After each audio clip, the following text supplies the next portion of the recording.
السلام علیکم ناظرین ہماری آج کی ویڈیو کا ٹاپک ہے ایک طالب علم نے جب مصر کی ایک یونیورسٹی میں داخلہ لیا، نماز کا وقت ہونے پر اس نے نماز پڑھنے کی جگہ تلاش کرنا چاہی تو اسے بتایا گیا کہ یونیورسٹی میں نماز پڑھنے کی جگہ تو نہیں ہے، ہاں مگر تہہ خانے میں بنے ہوئے ایک کمرے میں اگر کوئی چاہے تو وہاں جا کر نماز پڑھ سکتا ہے۔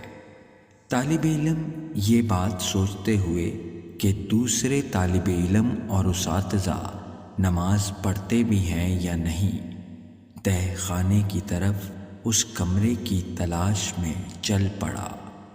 وہاں پہنچ کر اس نے دیکھا کہ نماز کے لیے کمرے کے وسط میں ایک پھٹی پرانی چٹائی تو بچھی ہوئی ہے، مگر کمرہ صفائی سے محروم اور کاٹ کباڑ اور گرد و غبار سے اٹا ہوا ہے، جبکہ یونیورسٹی کا ایک ادنیٰ ملازم وہاں پہلے سے نماز پڑھنے کے لیے موجود ہے۔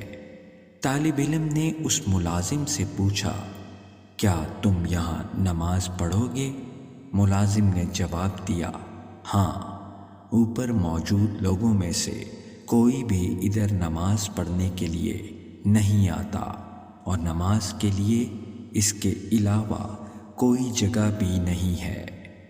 طالب علم نے ملازم کی بات پر اعتراض کرتے ہوئے کہا، مگر میں یہاں ہرگز نماز نہیں پڑھوں گا، اور اوپر کی طرف سب لوگوں کو واضح دکھائی دینے والی مناسب سی جگہ کی تلاش میں چل پڑا، اور پھر اس نے ایک جگہ کا انتخاب کر کے نہایت ہی عجیب حرکت کر ڈالی۔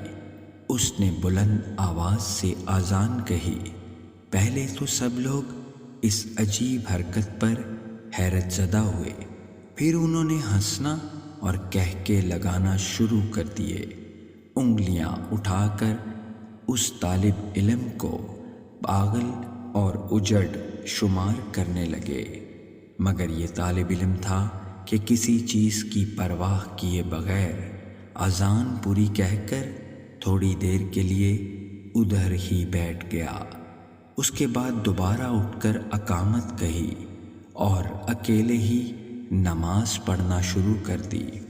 اس کی نماز میں محبیت سے تو ایسا دکھائی تھا کہ گویا وہ اس دنیا میں تنہا ہی ہے اور اس کے آس پاس کوئی بھی موجود نہیں۔ دوسرے دن پھر اسی وقت پر آ کر اس نے وہاں پھر بلند آواز سے اذان دی، خود ہی اقامت کہی اور خود ہی نماز پڑھ کر اپنی راہ لی، اور اس کے بعد تو یہ معمول ہی چل نکلا۔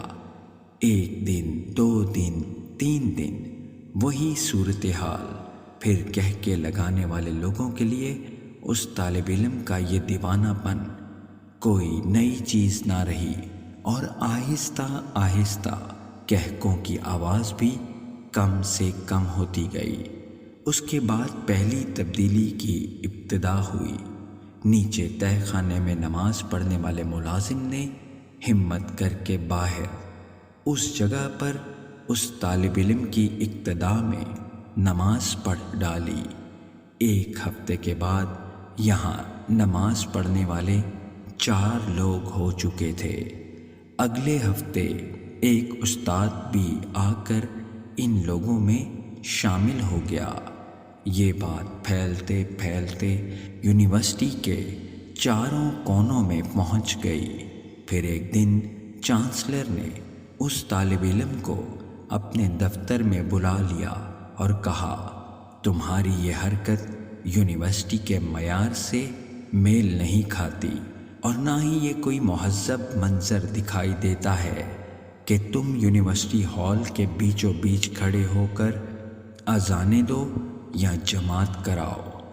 ہاں، میں یہ کر سکتا ہوں کہ یہاں اس یونیورسٹی میں ایک کمرے کی چھوٹی سی صاف ستھری مسجد بنوا دیتا ہوں، جس کا دل چاہے نماز کے وقت وہاں جا کر نماز پڑھ لیا کرے۔ اور اس طرح مصر کی ایگریکلچر یونیورسٹی میں پہلی مسجد کی بنیاد پڑی، اور یہ سلسلہ یہاں پر رکا نہیں، باقی کی یونیورسٹیوں کے طلباء کی بھی غیرت ایمانی جاگ اٹھی اور ایگریکلچر یونیورسٹی کی مسجد کو بنیاد بنا کر سب نے اپنے اپنے ہاں مسجدوں کی تعمیر کا مطالبہ کر ڈالا، اور پھر ہر یونیورسٹی میں ایک مسجد بن گئی۔ اس طالب علم نے ایک مثبت مقصد کے حصول کو اپنی زندگی کا مقصد بنا لیا، اور پھر اس مثبت مقصد کے نتائج بھی بہت عظیم الشان نکلے، اور آج دن تک خواہ یہ طالب علم زندہ ہے یا فوت ہو چکا ہے، مصر کی یونیورسٹیوں میں بنی ہوئی سب مسجدوں میں اللہ کی بندگی ادا کیے جانے کے عوض اجر و ثواب پا رہا ہے، اور رہتی دنیا تک اسی طرح اجر پاتا رہے گا۔ اس طالب علم نے اپنی زندگی میں کار خیر کر کے نیک اعمالوں میں اضافہ کیا۔ میرا آپ سے یہ سوال ہے کہ ہم نے اپنی زندگیوں میں ایسا کون سا اضافہ کیا ہے تاکہ ہمارا اثر و رسوخ ہمارے گرد و نواح کے ماحول پر نظر آئے۔ ہمیں چاہیے کہ اپنے اطراف میں نظر آنے والی غلطیوں کی اصلاح کرتے رہا کریں۔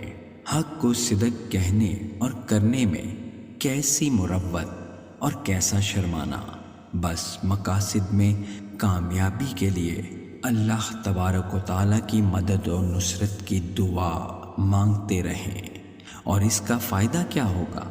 اپنے لیے اور دوسرے کے لیے سچائی اور حق کا علم بلند کر کے اللہ کے ہاں ماجور ہوں، کیونکہ جس نے کسی نیکی کی ابتدا کی اس کے لیے اجر، اور جس نے رہتی دنیا تک اس نیکی پر عمل کیا اس کے لیے اور نیکی شروع کرنے والے کو بھی ویسا ہی اجر ملتا رہے گا۔